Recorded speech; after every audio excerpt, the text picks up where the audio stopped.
What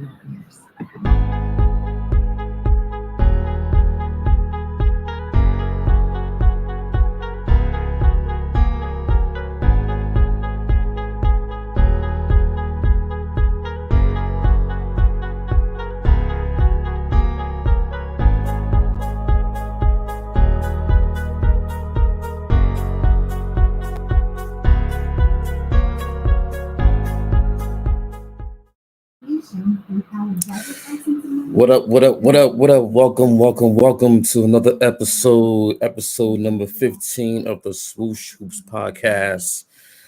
It's your host, Eric, and you also got Ernest and Armastradamus, how we do every week on the Swoosh Hoops podcast. This week, we're going to talk about the All-Star reserves that was just announced not too long ago, and a couple of surprises, especially in the East rosters. There are a couple of them that kind of surprising. I thought in the Western Conference All-Star rosters, the reserves, it could be a little. I say, griping of Anthony Davis being left off for Rudy Gobert, but I think otherwise the rest of the reserves were on point. That's good. He got left off. AD should have made it, but we could continue. We get into that. I mean, so we're gonna recap the reserves, see who they were. Hold on one moment. So in the Western Conference reserves, do you have it? Actually, I have it right here. So the Western Conference All-Star reserves: Devin Booker, Luka Doncic, Rudy Gobert, Draymond Green, Donovan Mitchell, Chris Paul, and Karl Anthony Towns. And for the East, Jimmy Butler, Darius Garland, James Harden, Zach LaVine, Chris Middleton, Jason Tatum, and Fred VanVleet. Give us your reaction, Ernest. I'm gonna start with you. What was your reaction to the reserves being announced? For the most part, I don't have an issue with who they picked. I'm glad Garland got selected. The Cavs are playing really well, and he's leading that team. I don't have necessarily. I do have an issue. I think for the East, right? I'm fine with James Harden getting in. I'm fine with Jason Tatum getting in. Zach LaVine.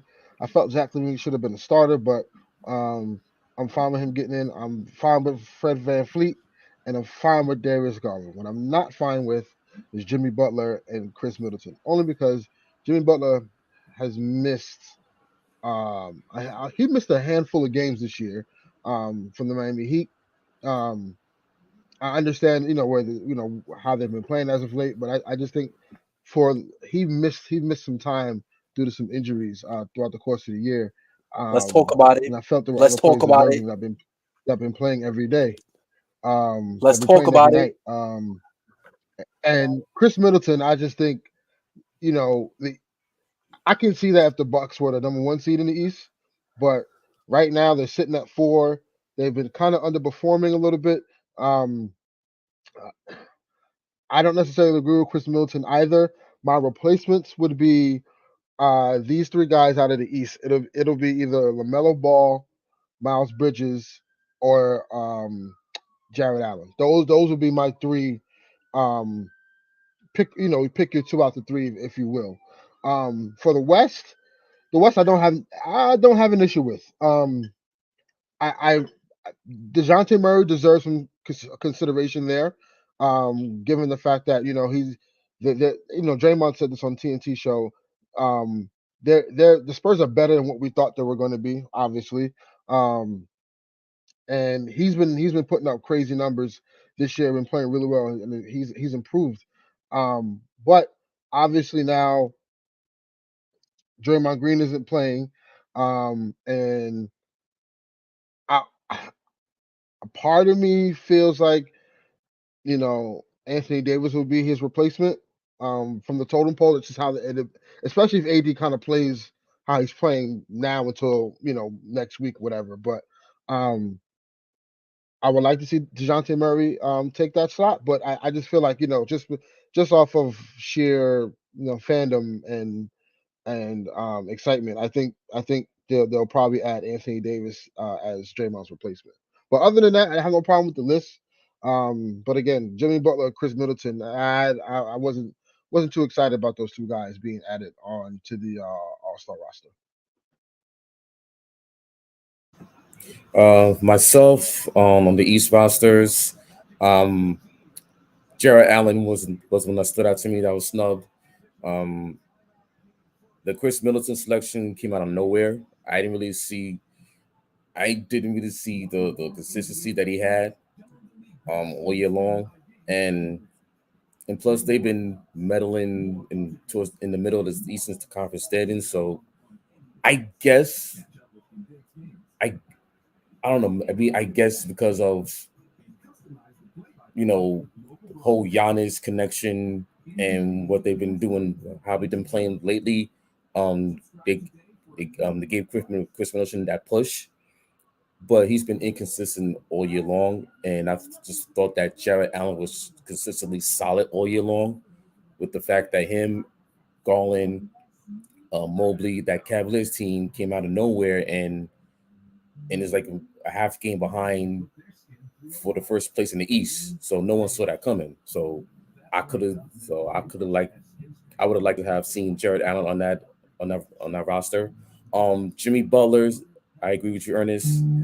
He missed a whole handful of games, like 15, 20 games. I know they've been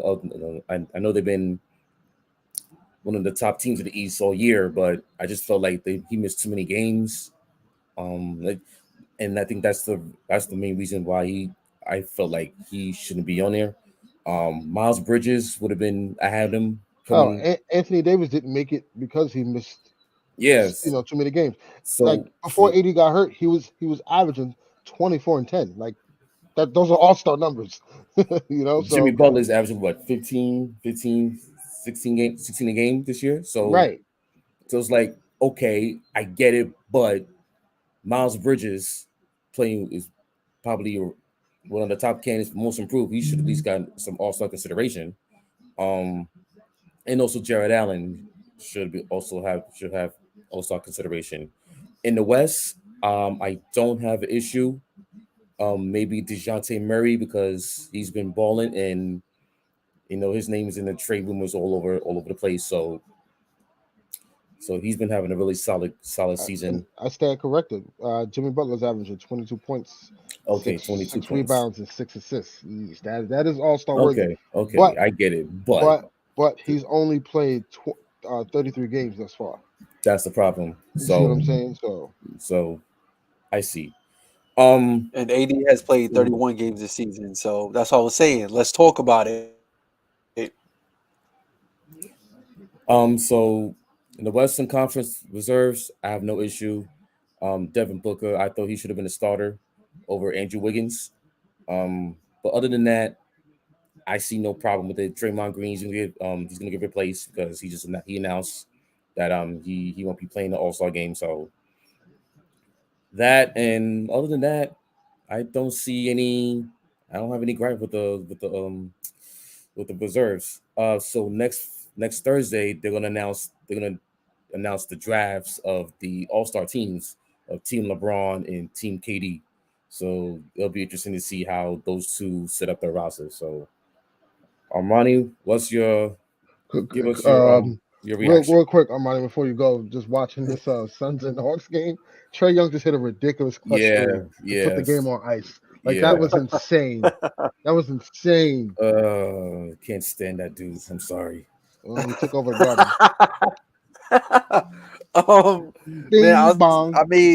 I think we're all on the same page. We can all agree about the whole Jimmy Butler thing. Like when I was reading the stats today, I'm just like, bro, like you only played 33 games and AD played 31 games. One's an all-star, one's not an all-star, And I don't have nothing against Jimmy Butler. One of those guys are averaging a double-double. Right. I have nothing against Jimmy Butler. Yeah, I have nothing against Jimmy Butler. I have nothing against the Miami Heat, but there's one gentleman that loves to sit there on TNT and call AD street clothes, man. But there's another street clothes in Miami, Florida. Every time I see him, he's hurt, and I'm talking about Jimmy Butler. So keep that same It's the energy. Heat culture. It's the Heat culture. It's the Heat culture. That's what they say. I no. In the bubble, they was playing up these guys to be dogs. They killers. They coming after you. Like it was a team to watch out for when you was in the bubble. But Mans is always hurt. Mans is always sitting down. So that's my only issue with that. And I think I just speak for the people here. I was looking all through social media before you went live, and the main names I've seen that people that shouldn't deserve to be an all-star is Rudy Gobert, Chris Middleton, like the uninteresting guys, like you don't want to watch an all-star game and see them play, but then again, like what you got to constantly remind these guys is that it's the coach voting. So not too sure how Middleton got in over Miles Bridges and LaMelo Ball. I think that they add a lot of excitement to the game, just what those two can bring. Jared Allen was a huge snub as well too. But it's actually dope that Darius Garland got in, especially the All-Star game being in the city of Cleveland. Even though he's not a household name, but it's still nice for a player to get nominated to the All-Star team in that respective city. I feel like where was it? What was All-Star? It was in Atlanta, right? So we had Trae Young, and then the year before that was Chicago. I don't think anybody made it from the Chicago Bulls when the All-Star game was in Chicago in 2020. So that's a big deal. Right. That's a big deal, just to think about that. DeJounte Murray was also a candidate that got snubbed as well, too. So we're all on the same page here, of all the people who should have made it and all the people. And yeah, that's all I have. Now, my question to you guys, and I'll spin it back to you, Armani. If you were to take Team LeBron or Team Kevin Durant, right? So we're gonna play this game here. I want you to pick which starting five you would take, and then from the pool, how would you draft your team? I mean, I would just say this: LeBron drafted by picking the best player. Like what I mean is like he would. What did he do the first time they did this whole draft thing? I think he picked KD. Pick KD first, like, yeah. KD first, like that's like unfair, son. That's crazy. So that's what LeBron's going to end up doing on one team. Like, on the same team. Like LeBron, that's crazy. Come on, the game don't count, bro. I mean, so also they will give him the first pick. So wait, so out of this player pool, are the starters already on a specific team, or they just pick it from the pool, like starters and reserves? I think they pick from the pool. Right. So the thing is, they pick from the pool. So LeBron gets the first pick for the starters, right? Okay. And then KD gets the first pick for the reserves. Get the first pick for the reserves. Right, exactly. So I would my question to you is, if you're Team LeBron or Team KD, right, who would you pick first? And fill out the rest of your roster. Like, you get what I'm saying? Well, now that I'm thinking about it, when Braun and Curry was on the same team last year, that was actually a big deal because we never seen that before. So I can see it was him, Giannis, picking Dame, Curry. and Steph. Yeah, and then if you remember, there was like that was when the rumors started that hey, Steph and LeBron can hook up and I still think it's a possibility though, but it's like pipe dream. But it can happen. But I can see him picking Curry with the first pick. I can see him doing that. I feel like they have a lot of fun playing with each other, especially since these two guys been in a rivalry for like a good span of both of their careers. They clashed a lot in the NBA Finals. So I think with his first pick, Bron is going to go with Curry. And as far as KD, I feel like KD and Giannis, man, that's going to be crazy, yo. Like they can play defense by themselves. Just the two of them. Talk about twin towers. Just the two of them hold like each side of the court. But also you gotta remember, Durant is still out with that MCL injury. So someone else is going to replace him. Oh man, why you gotta be injured, man? Yeah, someone's going to replace him. And I just feel like they're going to put. I just think they'll move a reserve to the starter. Right, like essentially, like let's just say, maybe Zach LaVine, right, is a starter, or James Harden is a starter, right, and they add LaMelo Ball in as a reserve. I think they should do something like that. So I can't give you Bron's whole roster, but I could tell you for a fact that he's going to pick up Curry and Ja Morant. I see those two on the team. You know, from past experiences, LeBron like playing with guys that have like guys that have like a lot of hype. You know, that can like bring energy to the crowd and stuff like that. That feeds off the energy. So I could definitely see Ja and Curry being on Team Bron. Yeah. So I'm gonna go quick here because you know there's a Laker game coming on in a few minutes. They're playing the Clippers, and the Clippers are favorite by 3.5 tonight, guys. Insane. The one team that has two superstars are the underdogs. It's wild, but I understand. I get it. It makes sense right now. But so for me, obviously, Armani, I agree. I think LeBron will evidently he'll pick Steph or Giannis first, but I think he'll go with Steph first. Just because of his play this year, especially and low key they do like playing with each other, and I think they want to play with each other. If the stars were aligned, I think LeBron's starting five, and I'm gonna name KD starting five as well. In my opinion, I think LeBron's starting five is gonna be obviously himself, Steph, Ja, Embiid, and Devin Booker. I think that's going to be his five. And for KD, obviously, he'll get Giannis, DeMar, Jokic, Wiggins, and Trae Young. I think it may swing that way. But yeah, to your point, I just think LeBron's going to like playing with those guys, especially John Morant. Like, imagine him and John Morant just dunking all over the place, taking alley-oops. Like, that's going to be a sight to see.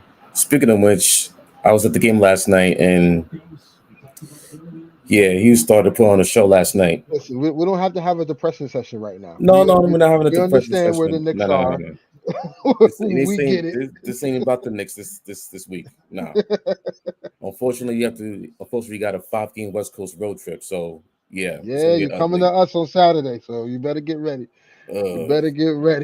Russell Westbrook to the Knicks. Yikes! Come on, man. Yeah, we got a few minutes to touch upon that. Listen. Well, I know we're going off the program here, but we got to stop with this whole like Russ. Two things can be true.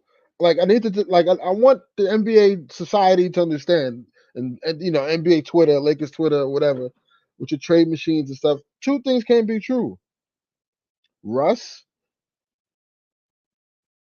isn't a tradable commodity, or Russ is a tradable commodity.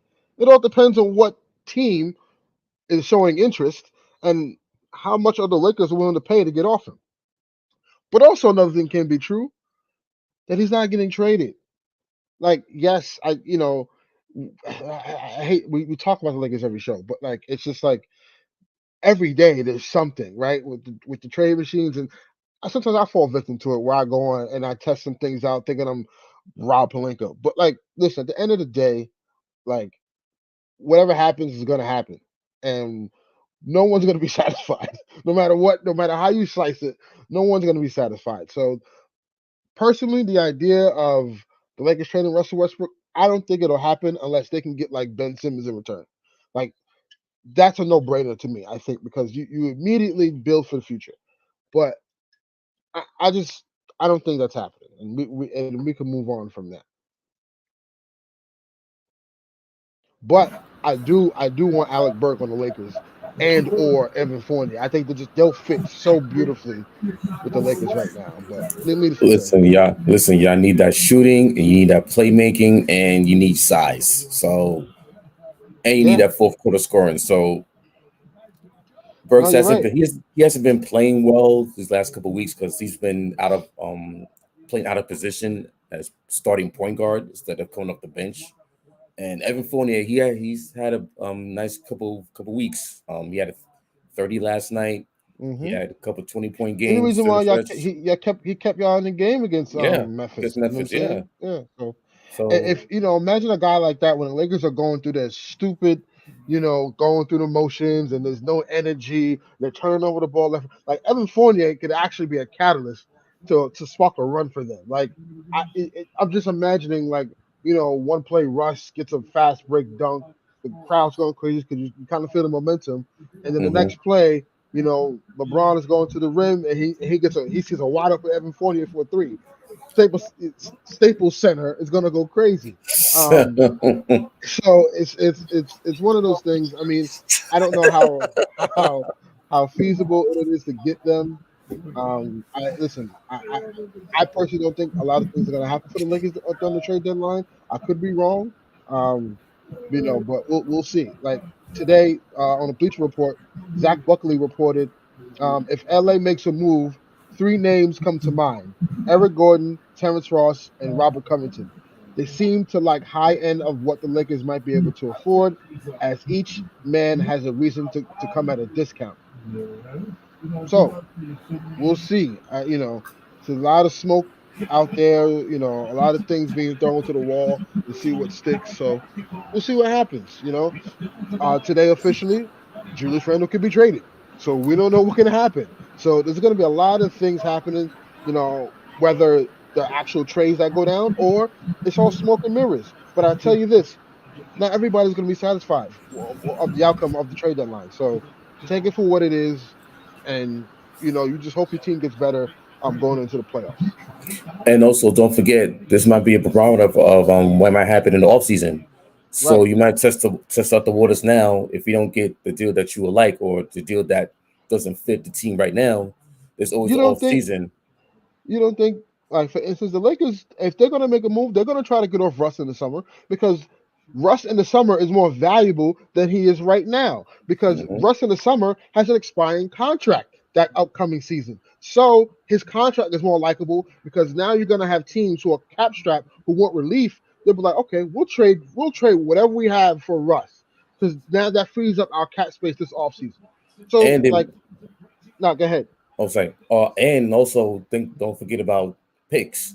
So they might want to protect it or unprotect the first round pick, a couple of seconds. You never know. You never know. Because we put so much emphasis on the trade deadline. What's going to happen? What's going to happen? Who's going to get traded? We need this guy traded. We need this guy traded. You never know that teams are shopping around. Teams are calling each other on a daily basis and trying to get at least a barometer of, okay, how are we going to facilitate this? Can we do it? Is it feasible? How's it going to how's it going to affect our cap sheet for this season and the off season? Because once free agency starts in the off season, that's where everything's wide open to me. And I think the reason why we put so much emphasis this season on the trade deadline, because I think the NBA, the window's wide open for teams to compete for a championship.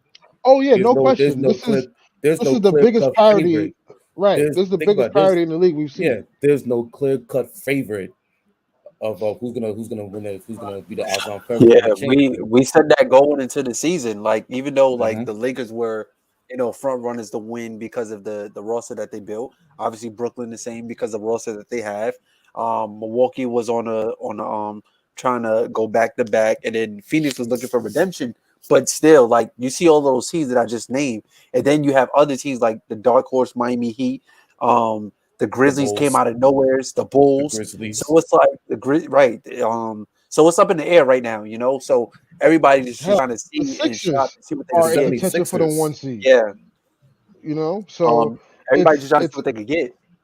Right, exactly. And this is why the buyout market is not going to be as luxurious as we've seen it before, because you're going to have some teams that are going to be holding on to these players because either they got a shot to get into the play-in, or they have a shot of missing the play-in and actually getting into the playoffs. Because if you look at the East and West, literally in the West, 3 through 10, 11 is compacted and they're separated by at the most 3 to 4 games, and you can drop depending on with COVID situations and injury. And then in the East it's almost the same thing. So it's anybody's game right now. There's no clear-cut favorite. So in the Eastern Conference, 1 through 6 separated by 3.5 games. 1 through 9 separated by only 5.5, and 1 through 12 only separated by 9 games. So if you could go on a run on a 7-game, 8-game win streak, you go from like 12 to like 7 or 6. So teams are not willing to like shop around. I think that all the smoke we getting right now, all the rumors, I wouldn't be surprised if we don't get that many moves on the trade deadline. I think because there's so much teams that are so packed in the East, but in the West, I think you can see a couple moves because the gap is much more wider. Because after the Grizzlies at 3, and it's a big drop off because Utah's falling off. Right, but here's my thing too, though, Eric. Like, but also you're absolutely right. But at the same time, like those teams, like I can guarantee you, and Draymond Green said this too. I can guarantee you, those top teams don't want to see the Lakers, the Jazz, or Dallas, whatever. And like a first round matchup. Imagine you're the Warriors and your first round matchup is the Lakers. You're like, damn. And then LeBron, AD, and Russ they started to get clicking. Like it's like it's going to be tough for teams to kind of just be like, all right, like let's just punt this season because everyone legit has a shot. Like everyone legit has a shot. And when you get in those matchups, you don't know. Like I could guarantee you, if Memphis gets into a playoff series with the Lakers are going to be favored in that series to win as the underseed. But Memphis, it will be tough for the Grizzlies to knock us off. But that Grizzly team, they got a bunch of dogs in that squad though. But, it's like, Eric, they're young. If you're getting peak Anthony Davis, if you're getting peak Anthony Davis and LeBron the way he's playing right now, there's nobody. I'm sorry, that Memphis team is not beating this Lakers team. I am sorry.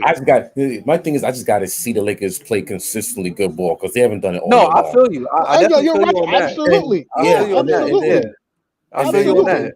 Mm-hmm. And then I just think that the matchup wise with them and the Lakers, the Grizzlies play fast, man. I'm watching them last night. In the playoffs, the game slows down. And who is the greatest dictator of game pace?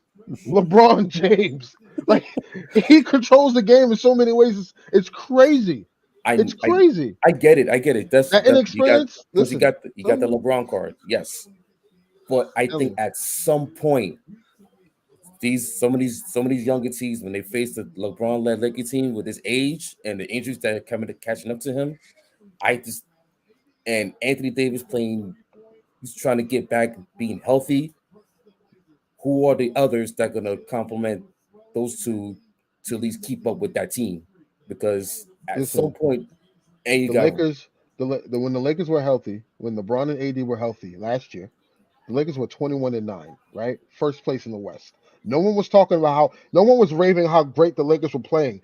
And like this year, the Warriors and the Suns did the exact same thing, and now they're dawn the favorite, right? Let's get that out the way. 2, LeBron, Russ, and AD have not played enough together to at least formulate some type of rhythm. So again, we're talking too much about the Lakers, but like I'm telling you, I'm not just saying the Lakers. Like also, like if the Clippers, right, are in a scenario where they're like, okay, we drew Phoenix in the first round and Kawhi and PG is healthy. You think the Clip? Excuse me. You think the Suns want to see Kawhi Leonard, who's been resting all year, and Paul George, who's been resting half of the year, in the first round? Like, I'm just saying. That's insane. Listen, I'm just saying. That's mad unfair. That's crazy, right? It's crazy to think about. It's listen, legit crazy to think about. So listen, so we still got another 2.5 more months till the playoffs begin. So it's going to be real interesting to see where the trade deadline leads these teams to and how they finish up the regular season and playoffs. Because these next 2 months are going to be a grind. It's going to be like a survival to the play-in and who gets in the top 6. And there are going to be some teams that should get in, but they won't even get in the play-in. You know.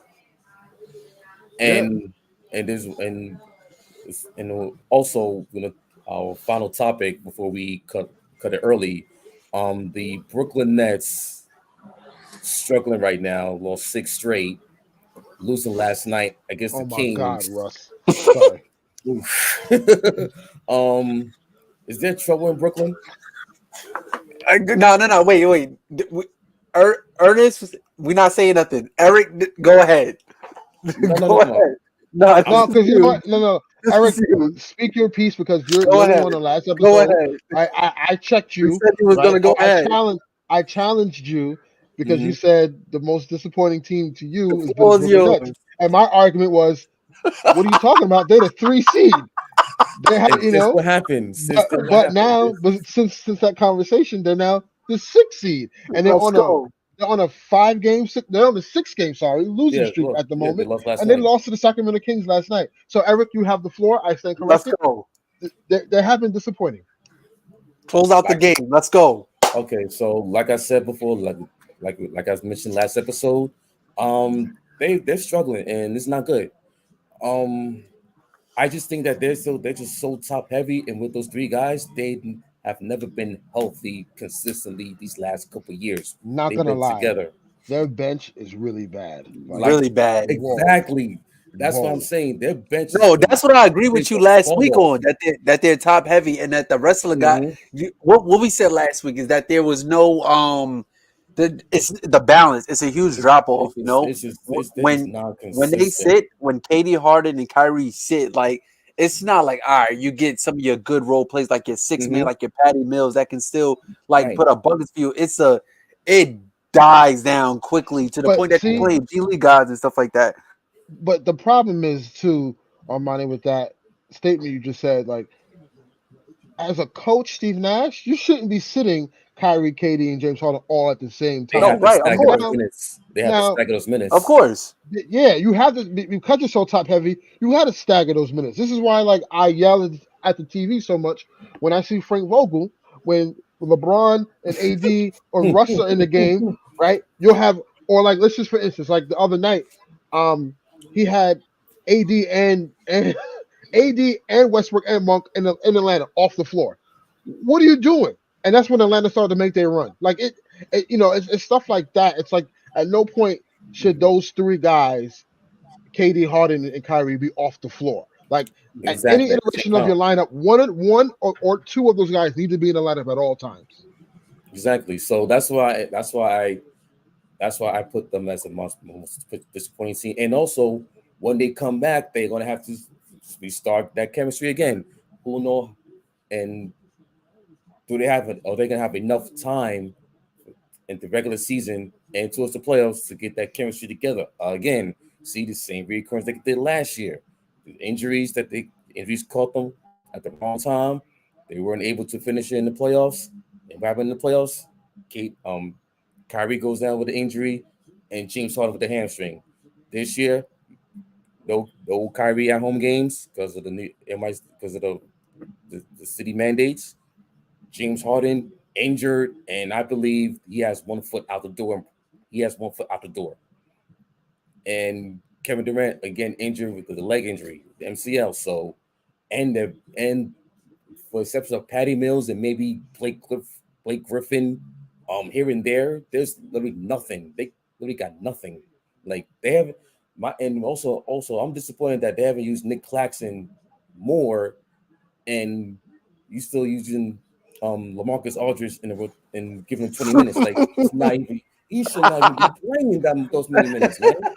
It's like me screaming at Tom Thibodeau playing Todd Gibson 25 minutes. Like he's old. Sit him down. Or like Vogel Come playing DeAndre Carmelo Anthony Jordan. at the 5. No, or Carmelo Anthony at the 5 for 25 minutes. Like, what are you doing? Like Steve Nash. Like, come on, man. Nick Claxton should not be buried on the bench. Like, you should be playing him these 25 to 30 minutes. Like, there's no reason to have him. LaMarcus Aldridge, I don't care if he has a jump shot. He should not even be playing like 10, 15 minutes. Like, what's really going on? So it's just like, and I know the Nets defense has been much better than last year, but still, they've been so inconsistent all year long. It's been disappointing, and I know they've been saying, oh, wait till KD, Kyrie, James Harden come back all healthy. But every time they say that, what happens? One of them gets injured, or two of them gets injured, or at least all three of them, or at least out of rotation at some point. And now they're in the fight to at least stay in the playoff race at number 6, because they're only like a game and a half ahead of Charlotte for the play-in tournament. So it's gonna be real interesting to see where this team ends up in April, and God forbid if they end up in the play-in tournament, it's gonna be it's gonna be something. So that's my spiel, and then Ernest, you can take it away. All I gotta say is winning cures everything. And if Kevin Durant when Kevin Durant comes back, they will start to win again, because Kevin Durant is Kevin Durant. We all know that. When he was there, and with James Harden playing the way he's playing, they were the number 1 seed. So he's the clear, piece, obviously, to their championship hopes. And honestly, them falling, in hindsight, may be better for them because of the whole Kyrie situation. So we'll see. But you're right. Right now, this 6-game skid, and the James Harden, they're panicking all right this now. stuff. Yeah, like they're panicking right now. Things are not working the way they thought it was. Their going fans to are work. panicking right now. The two fans I know, panicking. Yeah. Okay. So last night after the Nets Kings game, I was on Nets Twitter space. It got so bad that they had to shut down because they were literally threatening each other over James Harden. It was it was that bad that I don't know. Fans were threatening each other over James Harden. I didn't, and I saw it. I didn't jump in to listen to what was going on, but like I've been in Lakers spaces. Shout out to the Late Night Lake Show. I've been in those spaces where like the player slander gets crazy. Like, what I'm saying? Like the Russ slander, I can only imagine after the performance Harden put up last night, because we've been there a lot with Russ with the Lakers. So I can only imagine how nasty it was in that conversation. And you don't forget about Nick's Twitter. Last night was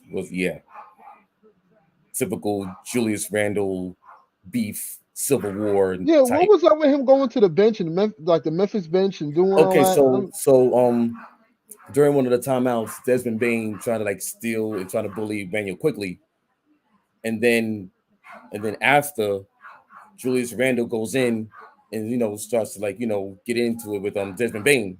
So that's how that little the little altercation started. And then he got ejected late in the game, and then he got a second late in the game. He got ejected. Got it. Yeah.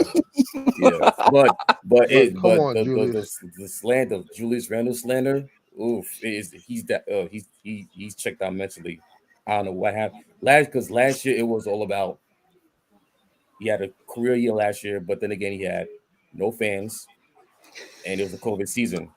Mm-hmm. Yeah, it's a different level. And then once the playoffs started, you got fans in the stands, full house, and then the like Hawks played that defense. That all just went to his head. It all just went to his head. Mm-hmm. But then again, he started playing well at the beginning of the season, and then tailed off. So now, went to his head. And so now it's like, is he the most disappointing player this year? Yeah, he has to. But then again, it's like some Knicks Twitter were like, it's not surprising because last year was an outlier season for him, and it was a contract year for him. So now this is his second. This is his third season. His first year was not that good. They're saying this year is worse than his first year with the Knicks. So we'll see.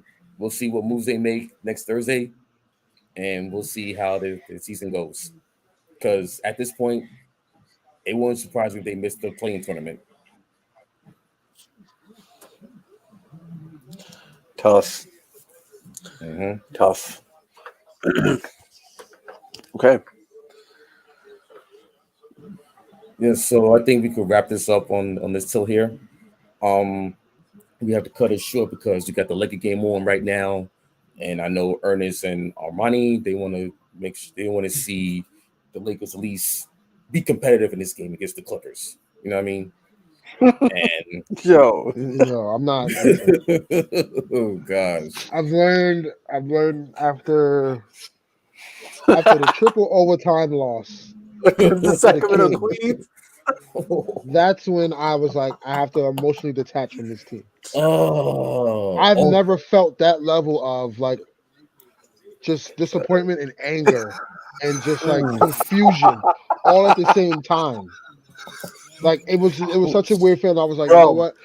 I can't keep going to bed like this. Bro, I can't. Imagine. So I'm gonna give you two right there. I'm gonna give you two real quick. So the game when we lost against the Oklahoma City Thunder was the day before my birthday. And it's the West Coast. So like going into 12 o'clock, I'm starting my birthday on an L, bro. That was one.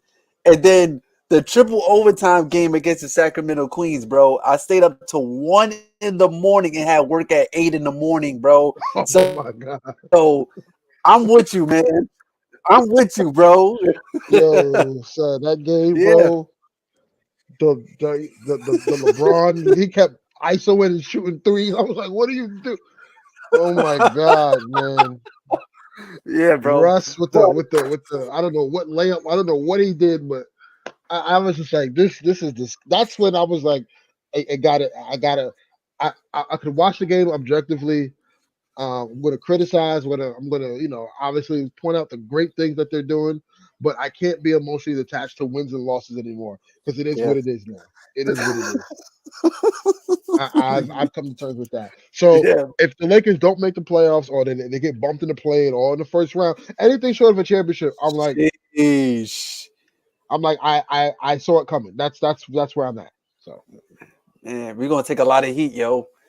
Yeah, but all three of us, real. All three of us are down bad, man. Seriously, all three of us are down bad. Like, seriously, come on. like we in the dumps right now. Oof.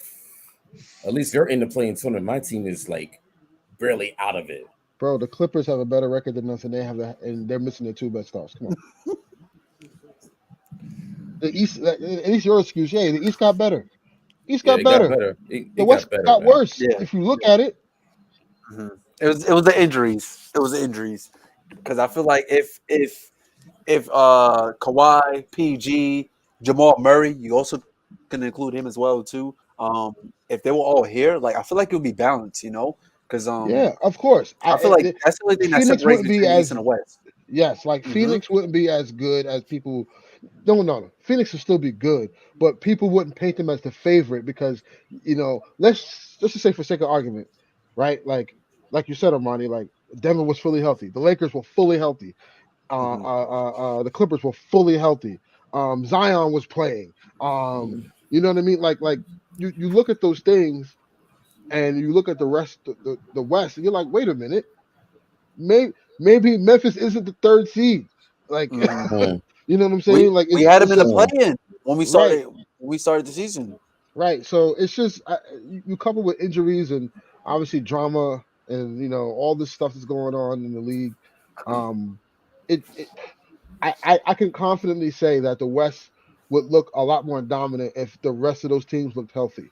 But evidently that's not what it is, and you got to play with the cards you dealt, man, and you got to beat who's in front of you, no matter if it's Darren Collison or Drew Holiday.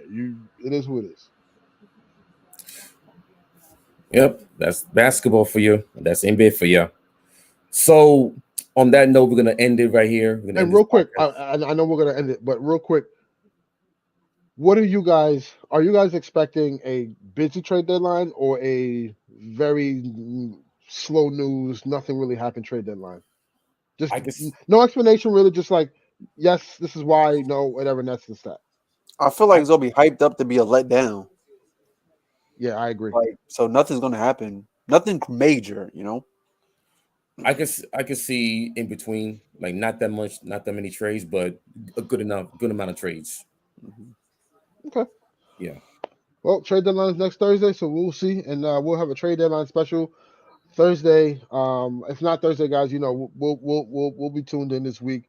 Yeah, we'll go over what happened after the trade deadline. So expect to hear from us past Thursday, if not Thursday, after the deadline expires, and we'll have a lot to talk about. So until then, peace, be safe, be well, and we holler at y'all. Peace. Peace.